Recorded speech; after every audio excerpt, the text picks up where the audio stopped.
नमस्कार, नियोजन competition cracker channel में आपका स्वागत है। देखते हैं उत्तराखंड के 13 जिलों की महत्वपूर्ण खबरें। इजराइल ईरान में फिर तनी। देहरादून निर्वाचन आयोग ने स्थगित की पंचायत चुनाव की प्रक्रिया। प्रदेश में हरिद्वार को छोड़कर शेष 12 जिलों में प्रस्तावित त्रिस्तरीय पंचायत चुनाव की आगे की प्रक्रिया पर मंगलवार शाम राज्य निर्वाचन आयोग ने रोक लगा दी है, जिसके तहत 25 जून से होने वाली नामांकन प्रक्रिया समेत पंचायत चुनाव संबंधी समस्त कार्यवाही स्थगित हो गई हैं। राज्य निर्वाचन आयुक्त सुशील कुमार ने बताया कि यह रोक हाईकोर्ट के अग्रिम आदेश तक लागू रहेगी। आयोग ने यह निर्णय सोमवार को नैनीताल हाईकोर्ट के पंचायत चुनाव के संबंध में दिए गए आदेश के बाद लिया है। हाईकोर्ट ने गणेश दत्त कांडपाल और अन्य की याचिका पर 23 जून को सुनवाई की थी। इस दौरान कोर्ट ने पाया कि सरकार ने पंचायत चुनाव के लिए आरक्षण नियमावली का प्रकाशन विधिवत अधिसूचित नहीं किया, जिसके चलते कोर्ट ने आरक्षण निर्धारण व इससे जुड़ी संपूर्ण कार्यवाही को अग्रिम आदेश तक स्थगित कर दिया है, जिसके बाद मंगलवार शाम राज्य सरकार ने पंचायत चुनाव संबंधी सारी कार्यवाही स्थगित करने के आदेश जारी कर दिए हैं। रुड़की में सिविल अस्पताल की इमरजेंसी में डॉक्टर से हुई मारपीट। रुड़की सिविल अस्पताल के इमरजेंसी में तैनात एक डॉक्टर से सोमवार देर शाम एक युवक ने कथित तौर पर मारपीट कर दी। युवक ने तोड़फोड़ का भी प्रयास किया। अस्पताल के स्टाफ ने बीच बचाव में स्थिति को संभाला। पीड़ित चिकित्सक ने घटना के वक्त की सीसीटीवी फुटेज पुलिस को सौंपते हुए आरोपी युवक समेत 2 युवकों के खिलाफ तहरीर दी है। भगवानपुर में सिकंदरपुर भैंसवाल निवासी 25 वर्षीय हसरत सोमवार रात बाइक से रुड़की से अपने गाँव लौट रहा था। इस दौरान भगवानपुर टोल प्लाजा के पास अज्ञात वाहन ने उसकी बाइक को टक्कर मार दी, जिसके हसरत गंभीर घायल हो गया। राहगीरों की सूचना पर 108 एम्बुलेंस में उसे रुड़की के सिविल अस्पताल लाया गया। यहाँ इमरजेंसी ड्यूटी पर डॉक्टर एजाज की तैनाती थी। बताया गया कि डॉक्टर एजाज ने जब हसरत का उपचार शुरू किया तो पता चला कि उनकी मृत्यु हो चुकी है। इस पर उसका शव मोर्चे में भिजवा दिया गया। उप निरीक्षक पुनीत धनोसी ने बताया कि हसरत के परिजनों को मामले की जानकारी दी। हादसे के मामले में तहरीर मिलने के आधार पर आगे की कार्रवाई की जाएगी। उधर शव को मोर्चरी भेजने के बाद एक युवक गुस्से में इमरजेंसी कक्ष में पहुंचा और उसने वहां रखी कुर्सियां फेंकनी शुरू कर दी। दरवाजे का शीशा भी तोड़ दिया। आरोप है कि उसने डॉक्टर एजाज से मारपीट शुरू कर दी, जिसके बाद एक युवक और भी था। पहले तो वह बीच बचाव कर रहा था, पर बाद में उसने भी डॉक्टर एजाज पर हमला कर दिया। मौके पर मौजूद अस्पताल के स्टाफ ने डॉक्टर को बचाया। बाद में दोनों को युवक वहां से चले गए। उत्तराखंड मौसम। देहरादून समेत 4 जिलों में आज भारी बारिश का अलर्ट।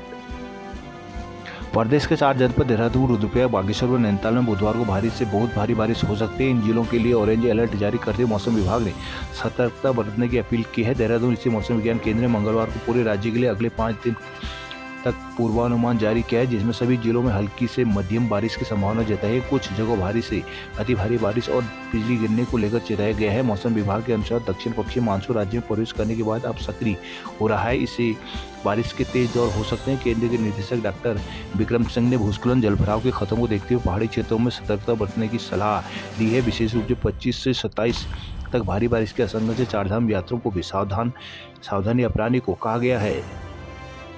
देवपुरिया गाड़ में शोभा देवी को दूसरी बार प्रधान बनाने पर बनी सहमति।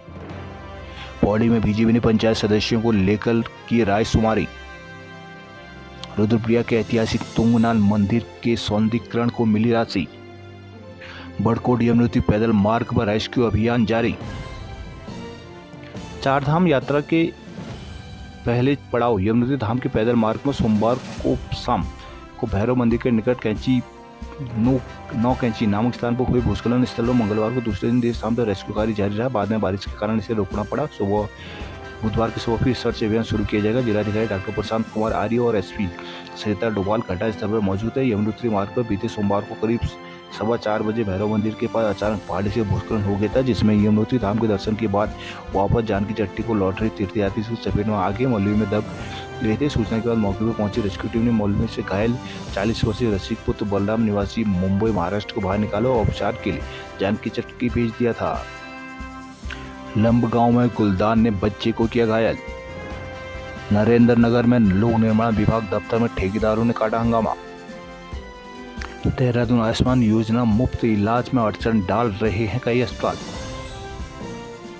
उत्तराखंड के कई प्राइवेट अस्पताल आयुष्मान योजना के तहत इलाज के लिए आने वाले मरीजों को कमाई का जरिया बना रहे हैं। मरीजों को सीधे आयुष्मान के तहत भर्ती करने के बजाय उनसे पैसे वसूलने के तरीके ढूंढ रहे हैं। कहीं रविवार को आयुष्मान में भर्ती न हो पाने का बहाना बनाया जा रहा है, तो कहीं इलाज के अप्रूवल के नाम से मरीजों से पैसा लिया जा रहा है। उत्तराखंड प्रदेश का अकेला ऐसा राज्य है जहाँ पर प्रत्येक नागरिक को आयुष्मान कार्ड की सुविधा है।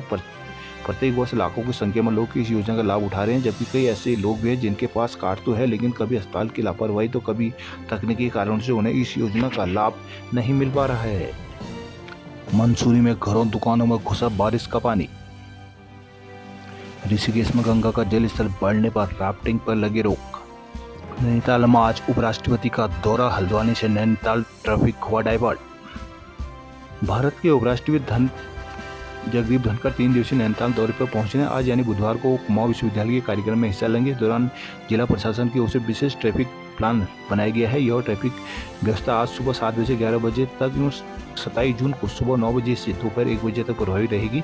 वहीं उपराष्ट्रपति के प्रस्तावित कार्यक्रम में उनकी सुरक्षा और अन्य व्यवस्थाओं के संबंध में मंगलवार को डीएम वंदना सिंह ने नैनीताल कार्यालय सभागार में विभाग के अधिकारियों की ब्रीफिंग की है। अधिकारियों को उनके दायित्व का यथा समय पालन सुनिश्चित करने को कहा है। एडीएम विवेक राय को उपराष्ट्रपति के भ्रमण के दौरान दोनों कार्यक्रम स्थलों में सभी व्यवस्थाओं का प्रभारी नियुक्त किया गया है। बैठक में ADM Shailendra Singh Negi, KMBN GM Vijaynath Shukla, SDM Nawazish Khaliq, PC Pant, Paritosh Verma, deputy collector Gopal Singh Chauhan रहे हैं। रामनगर में बाढ़ के खौफ से गर्भवती महिलाओं समेत 10 परिवारों ने छोड़ा गांव। चंपावत जिले में 282 नामांकन पत्रों की हुई खरीद।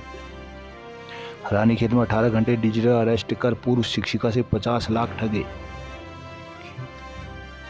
साइबर ठगों ने सेवानिवृत्त शिक्षिका उनकी भांजी निजी स्कूल की शिक्षक को कथित रूप से भारतीय जांच एजेंसी का अधिकारी बताकर डिजिटल अरेस्ट कर दिया है। करीब 18 घंटे तक वीडियो कॉल पर डिजिटल अरेस्ट रखा। दहशत में आई शिक्षिका ने बैंक के खाते से साइबर ठगों को 50 लाख रुपये ट्रांसफर करा दिए। सोमवार को पंतनगर साइबर थाने में पीड़ित ने केस दर्ज कराया है।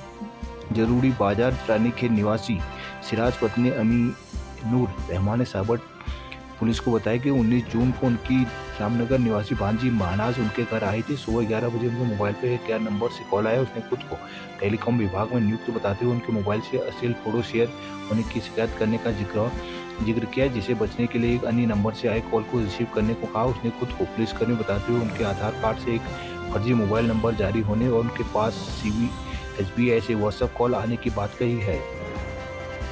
अल्मोड़ा रानी हल्द्वानी NH पर दिन भर रेंगते रहे वाहन। बारिश के बाद अल्मोड़ा हल्द्वानी हाईवे पर क्वारब के पास वाहनों की आवाजाही कठिन हो गई। सोमवार रात हुई बारिश के बाद मंगलवार को सड़कों में मलबे की गाद जमा हुई, जिससे वाहनों की आवाजाही पर ब्रेक लग गया। दिन भर यहां वाहन रेंगते नजर आए। क्वारब का हिस्सा पार करने में लोगों को घंटों का समय लग गया। मानसून के दौरान क्वारब से वाहनों की आवाजाही पर संचय बना हुआ है। पहाड़ी से रुक रुक मलबा गिरने का सिलसिला जारी है। ऐसे में पूरी सड़क मलबे से पट गई। सोमवार सुबह के बाद रात में हुई बारिश से पहाड़ी से गिरा मलबा गाद में तब्दील होगा, जिससे मंगलवार को दिन भर यातायात प्रभावित रहा है। यात्रियों के मुताबिक वो करीब 7 बजे क्वारब के पास पहुंच गए थे। दौरान भारी और बड़े वाहन गाद में फंस गए, जिससे आवाजाही बाधित हो रही है। कुछ ही देर में हाईवे के दोनों ओर वाहनों की लंबी कतार जमा होगी। बताया जा रहा है कि 3 घंटे तक लोग पहाड़ी के अगले छोर तक पहुंचने का इंतजार करते थे, लेकिन खतरे को देखते हुए एक एक कर वाहन रेंगते हुए आगे निकले। एक बार में एक छोर से एक ही वाहन छोड़े गए, जिससे दूसरे छोर पर खड़े वाहनों को 2 से 3 घंटे का इंतजार करना पड़ा। बारिश से बागेश्वर की 13 सड़कें हुई प्रभावित, 4 रहे बंद।